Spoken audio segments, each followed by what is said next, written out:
Muller Meg collects gadgets and thingamajigs and whatsits and doodads.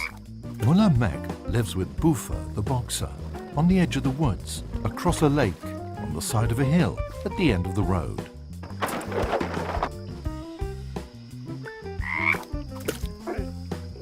One day, Muller Meg decides to build a car. He wants to go to the other end of the road and see what is there. If a road has an end at one end, it must also have an end at the other, thinks Muller Meg.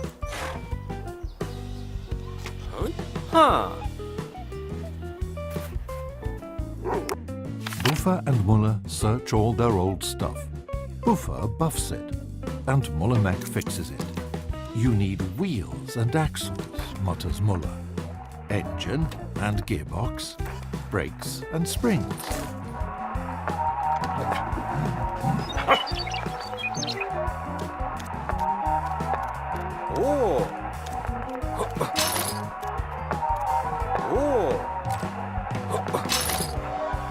First, Muller hunts out the axles. 2 of them, front one and a rear one. On the axles, he puts wheels. 4 of them, 1 at each end of the axles. The front axle must be different from the rear one. The front wheels must be able to turn, or you can't steer the car.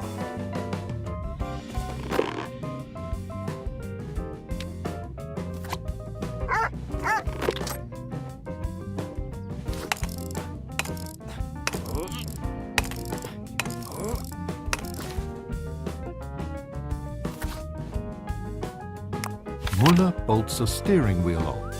With the steering wheel, you can turn the wheels so you can steer the car.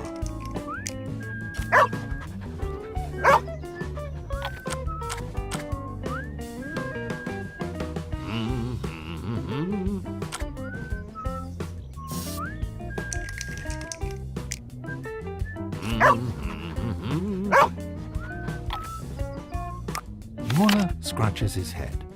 Now, you can steer the car, but how do you make it go forwards? Something's missing.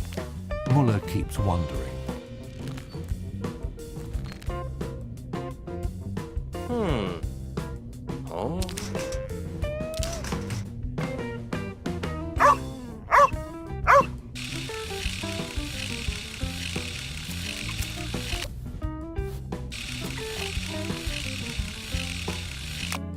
Muller screws on a sofa behind the wheel and a dashboard in front. On the dashboard, there's a speedometer showing how fast the car's going.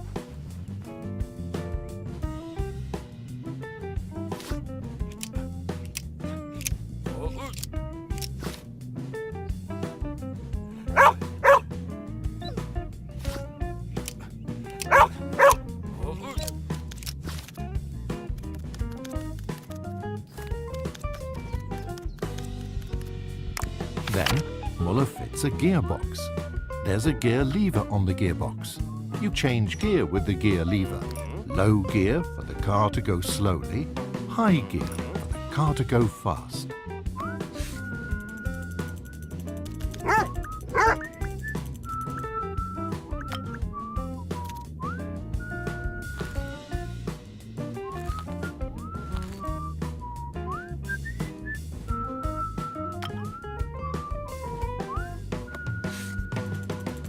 Muller fetches a welding set and a few hefty tools. Behind a shed, he's got a roll of sheet metal. He cuts the sheet with plate shears. He bends and taps and shapes the sheet with a plate hammer over an anvil. Then, he welds it into a body for the car. He doesn't do a roof. You have to feel the wind in your face when you're driving, says Muller to Buffer, who snorts her agreement.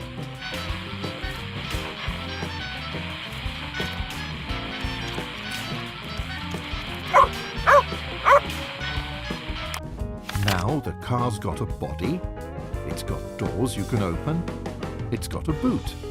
But there's something lacking. What's lacking? Asks Muller. Buffer pushes him to a heap of whatsits. Of course, Muller murmurs. Brakes. No brakes and you can't stop.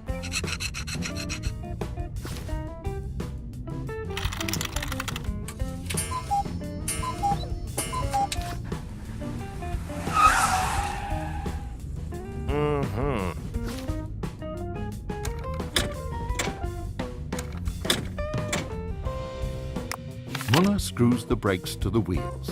One brake for each wheel. Step on the brake pedal and it presses the brake blocks onto the brake drums, so the wheels won't roll. Then the car stops.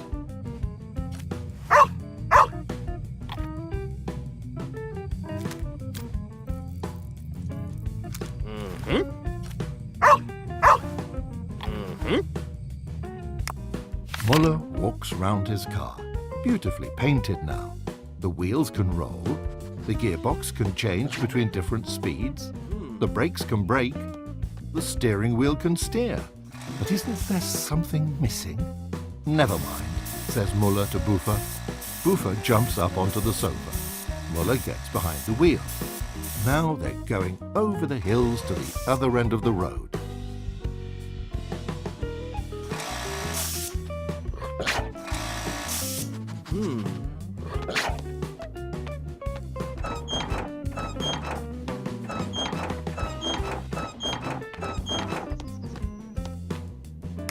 Muller turns the ignition key. Nothing happens. There's no sound from under the bonnet.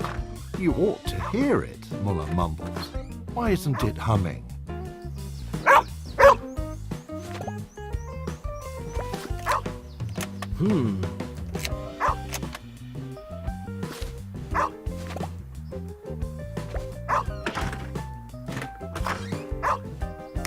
Muller gets out of the car.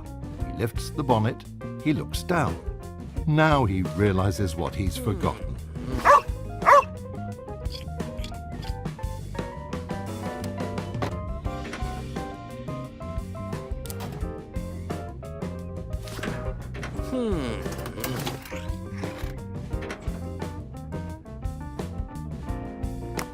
Muller pokes about among his gadgets and whatsits, his thingamajigs and his doodahs.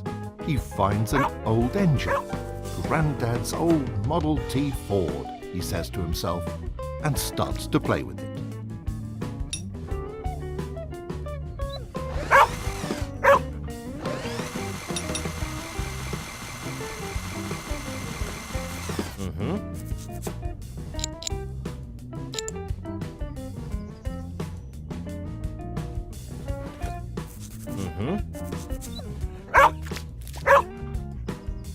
And now he's ready.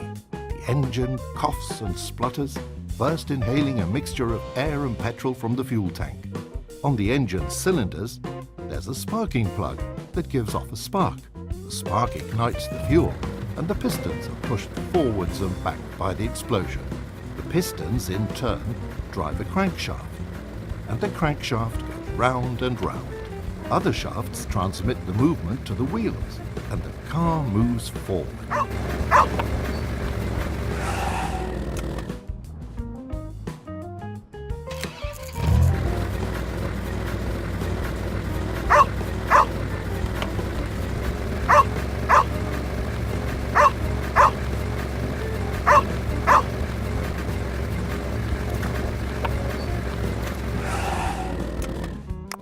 Buffer rubs her nose on Muller's neck when he turns the key. Muller engages first gear and off they go round the lake, following the road, over the hills, to the other end of the road.